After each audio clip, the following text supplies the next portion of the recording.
studio guest. He is the head coach at Detroit East English Village. He is Rod Oden, and his Bulldogs had a big 48-18 win over Denby today, Detroit Denby Tech. And, Coach, thank you so much for coming in. Thanks for having me. You're welcome. We appreciate Great to have you. You know, it's hard to believe we're in like the 5th year now of East English Village. And for those who don't know the history, it was Detroit Crockett, which is where you were, yes, and Detroit Finney coming together for this merger.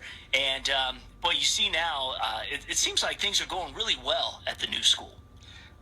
It's trending upwards. We're doing a great job of getting the right kids in the building. Those first group of kids that came over with us from Finney and from Crockett are all now graduates, so they're gone. This is our first 4-year class. Okay. So it's exciting times over there right now. Have you seen a difference in that, Rod? You know, where, they were kind of a mix before, and now they're really East English kids? Absolutely. A lot more neighborhood kids. You know, at Crockett, everybody was attached to some program, vocational or career tech program that held them to the school. A lot of these kids walk to school now, as I call it. You know, they not from other areas. We're getting a lot of guys out of that southeast area over there near the school. Okay. And it's been a great run. And it's only going to get better. I know it. The team always is highly competitive. I remember the first time I met you, I came out there, was at Crockett, and we were doing a little story on a kid named Brandon Graham. And this was on state champs. Boy, it seems like forever ago now. Obviously, Brandon Graham now getting it done with the Philadelphia Eagles. And we've seen so many guys be able to have success at the next level. And one of the things you were talking before we went on air, and I'd like you to talk about it now, is that how many guys you had that had Division I scholarships from last year, and how many are playing?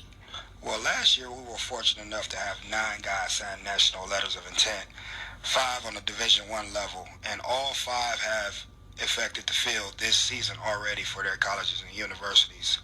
And that's been a tremendous blessing for us. It just talks about the amount of work and effort that Why don't you mention some of their names, Rod, and where they're playing at, and so our fans can maybe look for them on Saturday afternoon. Absolutely. We've had James Caesar, cornerback at Southern Illinois University, start his first game last week. Okay. Devin Walden, linebacker at Central State University, HBCU, will start tomorrow for the first time as a true freshman. We've had Cedric Lattimore play significant minutes for Iowa, as well as Chauncey Golston. Both defensive ends are at Iowa, and they're in the rotation in 2 deep. And we've also had Nathaniel Boulware and Lindrell Mitchell, who are at Ferris State University, competing for significant playing time as well. Coach Oden, how do you handle something like that? I mean, we often talk just in the studio about, oh, this guy's being recruited here, this guy's being recruited there. In this case, you've got 9 different guys going through the process at one time. You're the head coach, so you're the point of contact for a lot of these recruiters. What's it been like for you, and what's it been like handling those kids? It's been hectic, but it's a great group of kids. High academic kids, number 1. Hard-working kids, number 2. Kids that get it. They understand that the separation is in the preparation. The hours that they put in on and off the field are the reason that they're being able to compete earlier on in the process. You know, Desmond King is getting it done in the Big Ten, and is expected to be a high draft pick out of Iowa. You've got 2 guys there now who are representing. Just looking back, because I always love to do that, what really stood out in your mind to Desmond King? I can tell you my story. I remember the PSL championship, and I remember he busted up his shoulder, running back, came out, and just willed his way to get back in and still compete. What was it so special that you saw then that you're seeing now really take shape? Well, his leadership. You know, Desmond is one of the guys that you want your best players to lead on and off the field. And he was a guy that was about action, deeds and not words. The guys followed him. And like you said, in that championship game, he went down and we hit a lull. And then he willed his way back, and we found our momentum. We still ended up losing the game, but the tremendous work ethic that he puts in on and off the field makes guys want to follow him. It's infectious. They had a big win last year in the playoffs, Rod, beating Warren De La Salle in the first round. I think that surprised a lot of people, not so much me. In fact, I think I picked you guys to win it, not patting myself on the back too much. Well, he can't pat himself on the back right now. It would hurt too much at this point in my life. But how much did that run? You made it to the regional finals. You lost a lot of obviously talented players that you just mentioned. How much did that success of last year maybe have a carryover effect to this year? It had a tremendous carryover. Last year's victory over De La Salle is what we call our signature win at East English Village. We needed to clear that hump. You know, it's a few hump games that we have to clear every year. They had knocked us out of the playoffs the year previous. Right.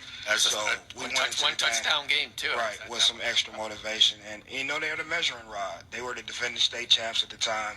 So it was a great matchup for us. And our guys and our senior class played well, and we got out with the victory. But you know, experiencing that and then winning a district championship has, you know, lit the fire and the hunger in this year's team, and they're chomping at the bit to get back. Well, Coach, you've got some big games coming up in the PSL. What's your take on your league and some of those big matchups you have on the horizon? Yeah, starting next week. Yeah, we entered a gauntlet. We got Cass Tech on next Saturday afternoon, and then in 2 weeks we play Martin Luther King, and those are two of the state's best teams.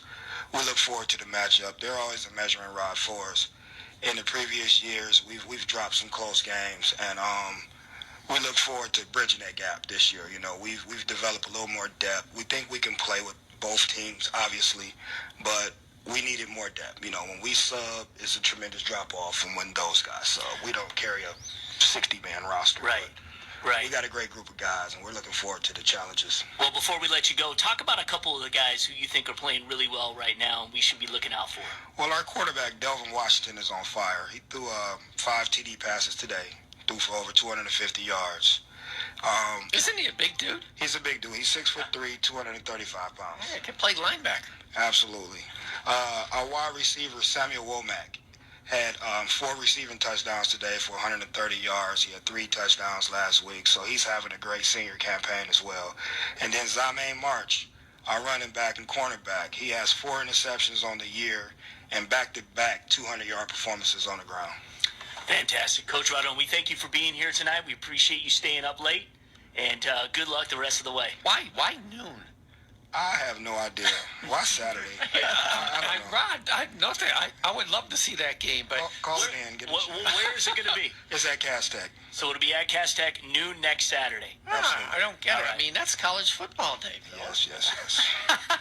All right, well, East English Village head coach Rod Oden was so nice to join us. We appreciate that very much. Cass Tech next Saturday at noon at Cass Tech. It's going to be a great game, and I think if you're a big fan of college football, you want to see a lot of scholarship athletes, go check out that particular contest. Thanks so much. Congratulations, and good luck. Thank you guys for having me. All right. Thanks, Rod. All right, that is Rod Oden. Okay, so here's what we got going on. We've